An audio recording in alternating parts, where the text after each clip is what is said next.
Guys welcome back to competitive helping hand. तो जैसा हमने कल प्रॉमिस किया था कि हम नेक्स्ट टॉपिक माइक्रो टीचिंग के बाद पेडागोजी में करेंगे करिकुलम का, तो आज हम इसको स्टार्ट करते हैं।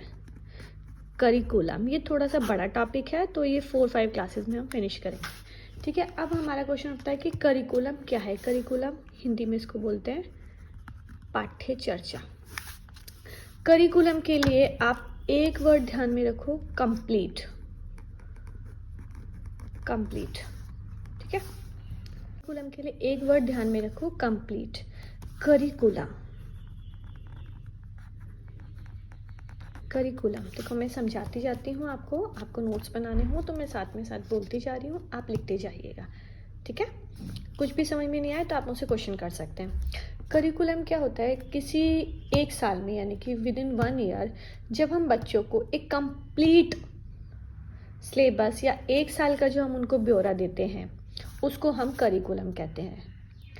करिकुलम फॉलो करने के लिए जो सब्जेक्ट वाइज दिया जाता है वो क्या बन जाता है, सिलेबस। देखो ये 1 ईयर के लिए होता है करिकुलम, ठीक है। कंप्लीट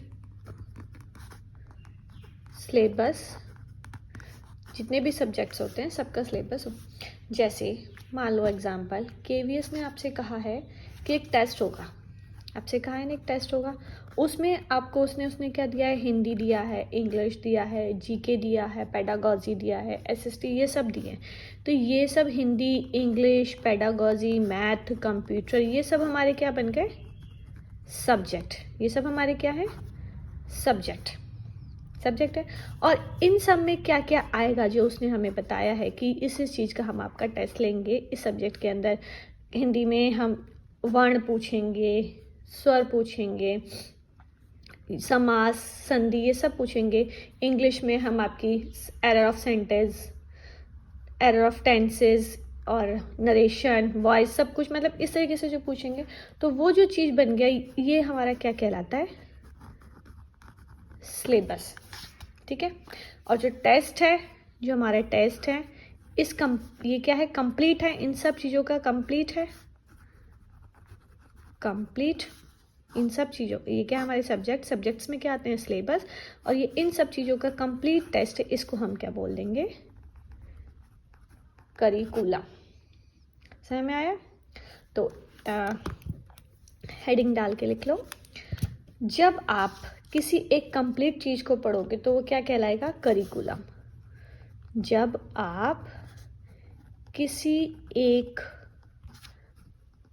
कंप्लीट चीज़ को पढ़ोगे, कंप्लीट चीज़ को पढ़ोगे तो वो क्या कहलाएगा,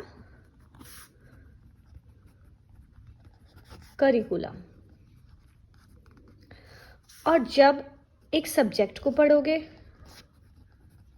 जब एक सब्जेक्ट को पढ़ोगे तो वो क्या होगा, उसका सिलेबस। इतना बात क्लियर हुई, ठीक है। अब हम बात करते हैं व्हाट इज करिकुलम। ये हमारे समझने के लिए थे, आपको समझ में आ गया। 1 ईयर का जो कंप्लीट सिलेबस होता है उसको हम करिकुलम बोलते हैं। करिकुलम का एक वर्ड से ध्यान रखिए, कंप्लीट से, ठीक है। अब व्हाट इज करिकुलम, ये है क्या, मतलब डेफिनेशन, आया कहाँ से ये वर्ड, क्या है, सब कुछ, ठीक है। तो इसकी जो डेफिनेशन है वो लिख लीजिए आप। The curriculum is the curriculum is the sum total of all the activities and experiments provided by the school to the learners for achieving the desired objectives.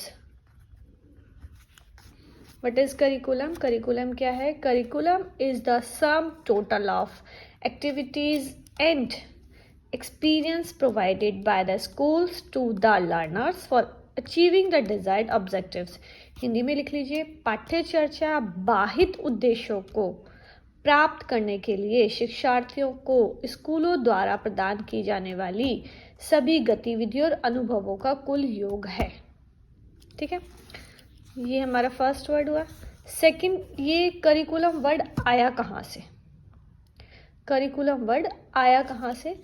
तो करिकुलम जो वर्ड है हमारा, ये कहाँ से लिया गया? लैटिन भाषा से, लैटिन लैंग्वेज से। ठीक है, करिकुलम वर्ड कहाँ से लिया गया? लैटिन लैंग्वेज से। अब किस वर्ड से लिया गया है?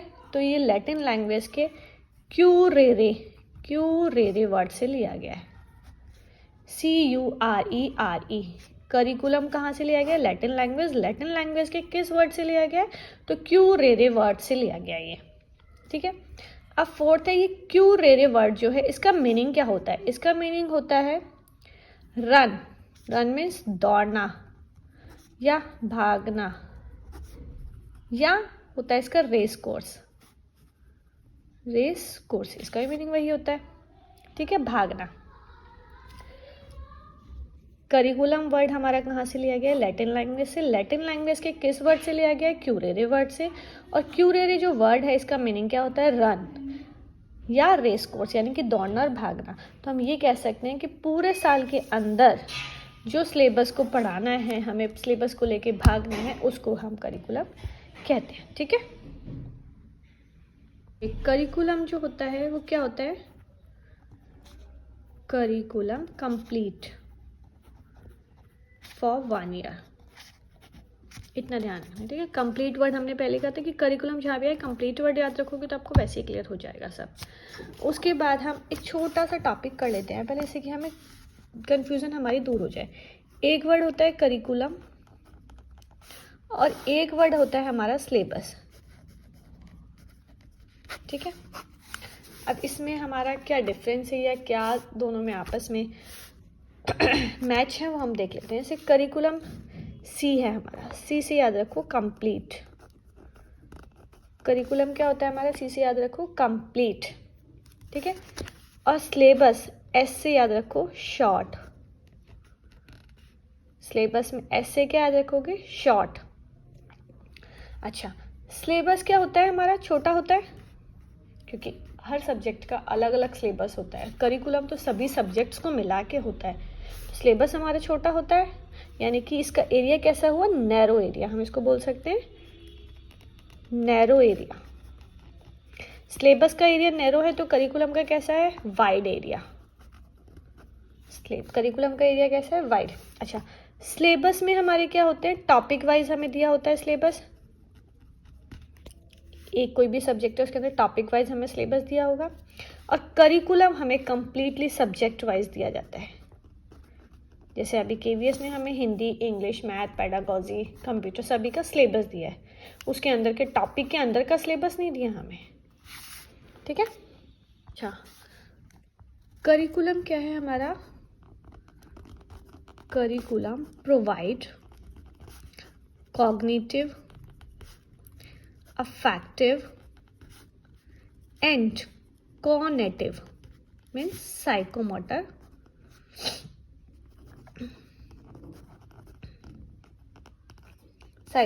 डोमेन।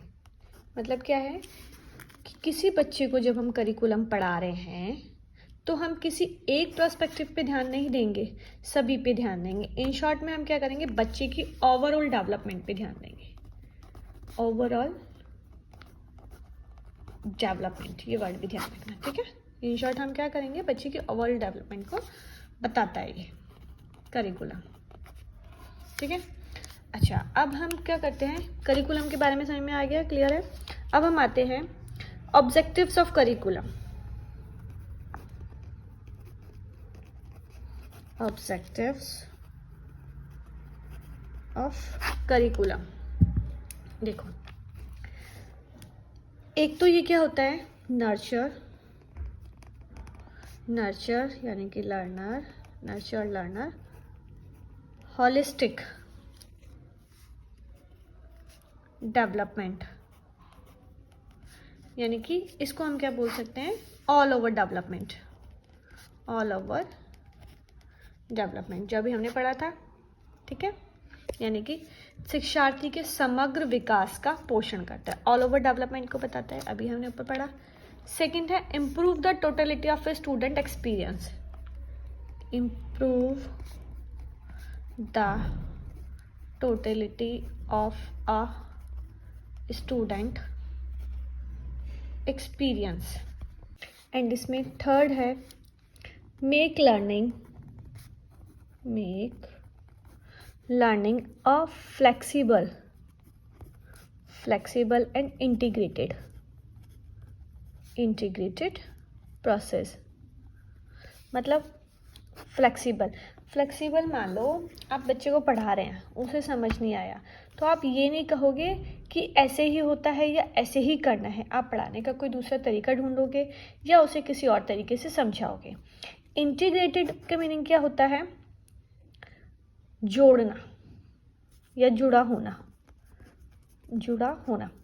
जैसे मतलब एक दूसरे के साथ में जुड़ा होना। जैसे आप पढ़ते हो बीए फर्स्ट ईयर में, बीकॉम फर्स्ट ईयर में, बीएससी फर्स्ट ईयर में, सेकेंड ईयर में, थर्ड ईयर में, तो इसमें आप हर साल में क्या करोगे? अलग अलग सिलेबस पढ़ोगे।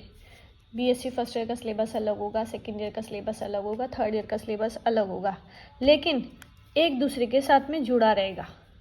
BSc first year, BSc second year, BSc third year, जब आप कंप्लीट करोगे तब आपका बीएससी होगा।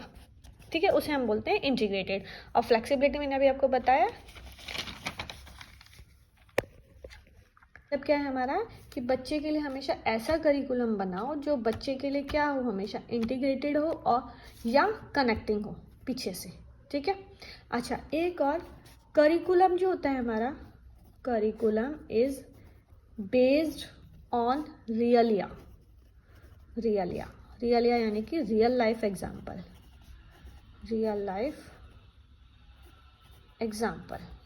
करिकुलम क्या है? जो पूरे साल को ध्यान में रख के बच्चे को क्लास में आने से पहले बनाया जाता है। हम इसमें ध्यान में रखते हैं कि बच्चा पूरे साल में क्या पढ़ेगा, जिसमें हम बच्चे के तीनों पर्सपेक्टिव को ध्यान में रखेंगे, जैसे कॉग्निटिव, अफेक्टिव एंड कॉग्निटिव। ठीक है, हमारा ऑब्जेक्टिव क्या होता है कि हर तरीके से बच्चा चीज़ सीखे और फील रहे। ठीक है, अब हम देखते हैं sequential order of curriculum development.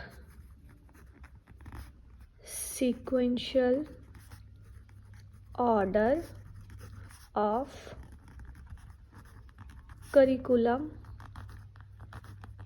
Development यानी कि पाठ्यक्रम विकास का क्रमबद्ध क्रम। अच्छा, एक इसमें देखो, फर्स्ट है असेसमेंट ऑफ नीड।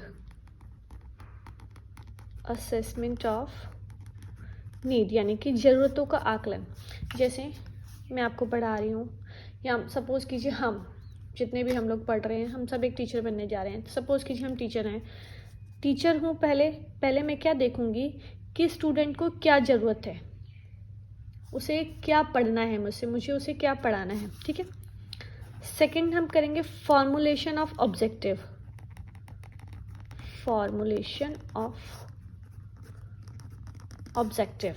यानी कि इसकी हिंदी लिख देती हूँ, ज़रूरतों का आकलन। एंड फॉर्मुलेशन ऑफ ऑब्जेक्टिव यानी कि उद्देश्यों का निरूपण।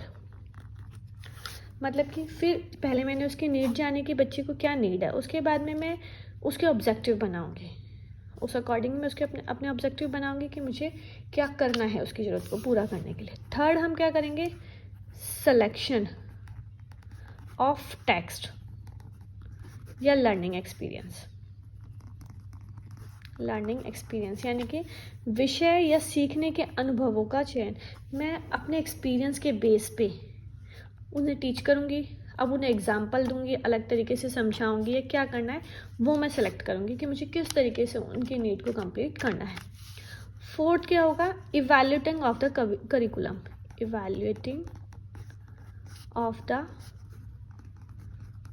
करिकुलम। यानी कि पाठ्यक्रम का मूल्यांकन। फिर मैं पता लगाऊंगी कि मेरे बच्चों को जो मैंने पढ़ाया या समझाया वो उन्हें समझ में आया या नहीं आया। ठीक है, तो हम क्या कह सकते हैं, sequential order of curriculum development का क्या होता है, सबसे पहले नीड, उसके बाद में ऑब्जेक्टिव, उसके बाद में हम क्या करते हैं, अपना लर्निंग एक्सपीरियंस यूज़ करते हैं, लर्निंग एक्सपीरियंस, और बाद में हमें क्या मिलता है, एवैल्यूएशन हम निकालते हैं। ठीक है, ये हो गया हमारा सीक्वेंशियल ऑर्डर ऑफ करिकुलम। अब हम नेक्स्ट टॉपिक करेंगे प्रिंसिपल ऑफ करिकुलम डेवलपमेंट। ठीक है,